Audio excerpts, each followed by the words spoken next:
Assalamualaikum warahmatullahi wabarakatuh.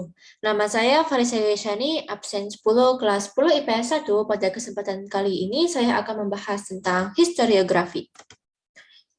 Historiografi berasal dari bahasa Yunani, yaitu historia yang artinya sejarah dan grafia yang artinya penulisan.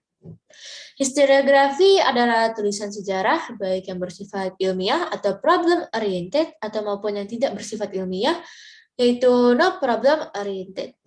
Setiap historiografi memiliki ciri-ciri yang berbeda dan jenis yang dihasilkan pun berbeda. Sejarah historiografi dimulai dari Kuntawijoyo yang menyebutkan bahwa penulisan sejarah pertama kali ditemukan di Yunani. Namun penulisannya belum dalam bentuk cerita sejarah, melainkan masih dalam bentuk puisi. Tulisan itu ditulis oleh Homer yang menceritakan mengenai Perang Troya tahun 1200 sebelum Masehi.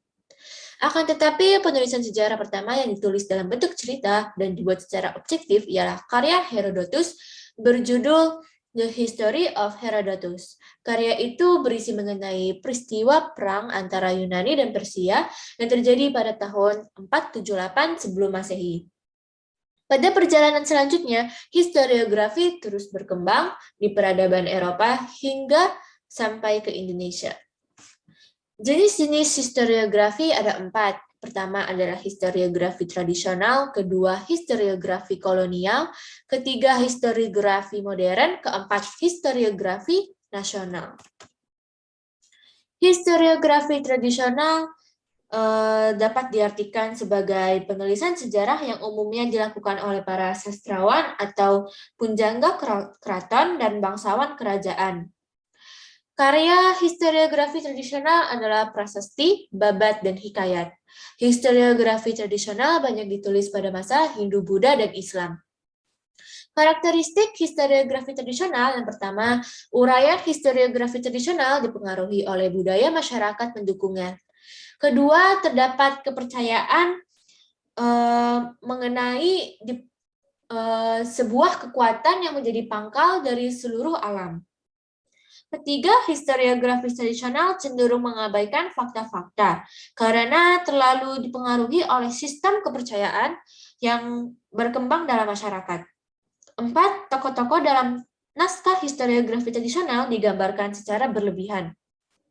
Tokoh-tokoh tersebut digambarkan memiliki kekuatan mistis sebagai bentuk legitimasi atas kekuasaannya. Ciri-cirinya historiografi tradisional, yang pertama adalah istana sentris, kedua bersifat religis magis, ketiga bersifat regional sentris, keempat feodalisme sentris, kelima sumber datanya sulit ditelusuri, dan keenam bersifat subjektivitas. Di sini saya akan bahas yang pertama adalah historiografi tradisional pada masa Hindu-Buddha. Salah satu bentuk historiografi tradisional pada masa Hindu-Buddha di Indonesia adalah prasasti. Sebagian besar karya pada masa ini ditulis oleh penjaga keraton menggunakan huruf Pallawa dan bahasa Sanskerta. Karya pada masa ini dipengaruhi oleh budaya setempat. Akibatnya, karya jauh dari fakta logis, penuh nilai mistis, dan tidak mementingkan kaidah-kaidah penulisan. Di sini saya bikin ada 3 contoh karya historiografi tradisional. Yang gambar paling kiri adalah Kitab Bharatayuda, yang di tengah adalah Nagara Kertagama, yang di sebelah kanan adalah Pararaton, dan Babat Aryatabanan. Historiografi tradisional pada masa Islam, ciri-cirinya adalah masih mengandung unsur mitos dan sudah mengenal unsur kronologis dan bersifat etnosentris. Karya pada masa ini ditulis menggunakan aksara Arab gundul. Historiografi masa Islam berkembang pesat di daerah Selat Malaka dan Jawa. Pada masa ini, historiografi mengalami kemajuan dibandingkan masa sebelumnya. Bukti yang mendukung adalah penggunaan tarik, yaitu angka tahun. Karya historiografi masa Islam masih mengandung unsur mitos dan legenda. Untuk contoh karyanya adalah Hikayat Raja-Raja Pasai, Hikayat Hasanuddin, Suluk Wujil, Babat Giyanti, dan Babat Tanah Jawi. Untuk kekuatan Dan kelemahan dari historiografi tradisional yang pertama adalah kekuatan, yaitu menampilkan silsilah secara runtut dan kronologis, mengisahkan peristiwa yang dianggap penting, menunjukkan legitimasi kekuasaan para raja, lalu menampilkan budaya masyarakat setempat, dan menekankan struktur, bukan proses. Untuk kelemahannya yaitu bersifat istana sentris, lalu pembahasan terpusat pada kehidupan kaum bangsawan dan tidak membahas kehidupan sosial ekonomi rakyatnya, lalu mengandung subjektivitas yang tinggi, lalu tidak terdapat metodologi yang jelas, dan kelima, sumber-sumber data yang digunakan oleh para penjaga sulit ditelusuri.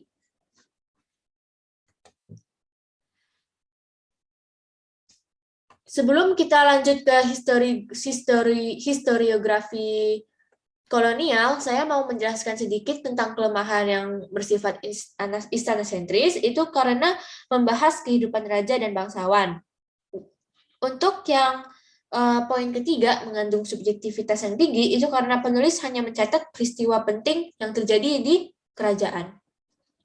Lalu selanjutnya adalah historiografi kolonial. Pada masa ini itu adalah warisan dari kolonial. Penulisannya digunakan untuk kepentingan penjajah pada abad 16 sampai 19 Masehi.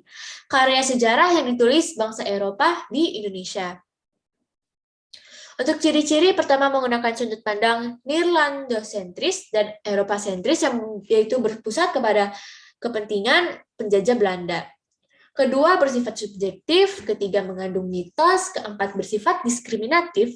Kelima, didominasi untuk politik kolonial. Lalu, penulisan sejarah kolonial di Indonesia dimulai sejak kedatangan bangsa Barat di Indonesia. Karya ini awalnya mengisahkan perjalanan pelayar Belanda. Dilanjutkan tentang perkembangan VOC, dan ketika kekuasaan Belanda digantikan Inggris, penulisan historiografi tradisional, historiografi kolonial dilanjutkan pemerintah Inggris.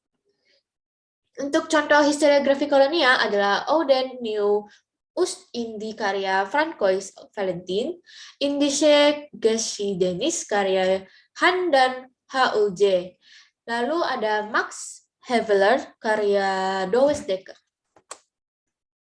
Untuk kekuatan historiografi kolonial, yang pertama dituliskan berdasarkan fakta, kedua sumber kolonial yang disimpan di Belanda sangat banyak, ketiga sudah menggunakan teknologi penerbitan. Untuk kelemahannya yaitu pertama mengandung subjektivitas yang tinggi, kedua kurang data kualitatif dan sumber lokal, lalu yang terakhir sumber terbuka masih terbatas. Untuk historiografi modern, yang pertama adalah karya sejarah yang ditulis para sejarawan yang mengutamakan cara berpikir kritis. Lalu penulisan sejarah harus menggunakan sumber historis sehingga isinya dapat dipertanggungjawabkan. Ketiga, penulisan sejarah modern adalah oleh orang-orang Indonesia yang dimulai sejak masa pergerakan nasional. Contoh karyanya Pemberontakan Petani Banten 1888 karya Sartono Kartodirjo, Revolusi Pemuda karya Benedict Anderson, Nasionalisme dan Revolusi Indonesia karya Kahin. Untuk ciri-cirinya yaitu pertama bersifat indosentris, kedua bersifat metodologis, ketiga bersifat kritis historis, empat menggunakan sumber lokal dan kolonial, kelima pelaku sejarah luas dan beragam, lalu yang terakhir taktik penulisan ilmiah dan menggunakan pendekatan multidimensional. Untuk kekuatannya yaitu mengubah pandangan religio-magis dan kosmologis menjadi pandangan bersifat ilmiah. Kedua, mengubah pandangan etnosentris dalam historiografi tradisional menjadi pandangan nation-sentris. Ketiga, mengubah sudut pandang Eropa-sentris dan Nederland-sentris menjadi Indonesia-sentris. Lalu yang terakhir menggunakan penulisan sejarah kritis serta menggunakan pendekatan multidimensional. Untuk kelemahannya belum mampu menghadirkan kisah masa lalu bangsa Indonesia secara optimal. Lalu belum mampu lepas dari cara berpikir yang mengutamakan sejarah politik. Dan yang terakhir pada awal perkembangan, historiografi Indonesia sentris cenderung menjauh dari unsur objektif. Untuk historiografi nasional, yaitu penulisan sejarah Indonesia itu bertujuan untuk bangun karakter kebangsaan sesuai dengan visi negara Indonesia. Historiografi nasional juga mulai dicetuskan oleh sejarah sejarawan Indonesia pasca proklamasi kemerdekaan Indonesia. Keadaan rakyat dan bangsa Indonesia benar-benar menjadi fokus perhatian untuk dijadikan sasaran penyusunan sejarah yang harus diungkap sesuai dengan kondisi yang ada. Untuk contohnya adalah Sejarah Nasional Indonesia jilid 1 sampai 6 editor Kasartono Kartodirjo. Untuk ciri-cirinya adalah yang pertama Indonesia sentris, lalu sesuai dengan keadaan dan pandangan hidup bangsa dan rakyat Indonesia. Ketiga, mengingat adanya karakter dan nation building. Lalu yang terakhir disusun oleh penulis Indonesia sendiri. Untuk kekuatannya adalah mampu menumbuhkan jiwa patriotisme dan nasionalisme. Kedua, narasinya berfokus pada nilai-nilai tersirat dari peristiwa sejarah. Ketiga adalah mampu menumbuhkan persatuan dalam masyarakat. Untuk kelemahan dari historiografi nasional ada yang pertama rawan terjadi anakronisme atau ketidaksesuaian urutan waktu dan kesinambungan antar aspek dalam rekonstruksi sejarah. Munculnya penggambaran tokoh sejarah nasional yang hiperbolis, yaitu berlebihan. Dan terakhir, rawan disalahgunakan oleh rezim penguasa untuk melakukan propaganda. Sekian dari saya. Mohon maaf jika masih ada kesalahan. Semoga ilmu yang saya berikan bermanfaat. Terima kasih. Wassalamualaikum warahmatullahi wabarakatuh.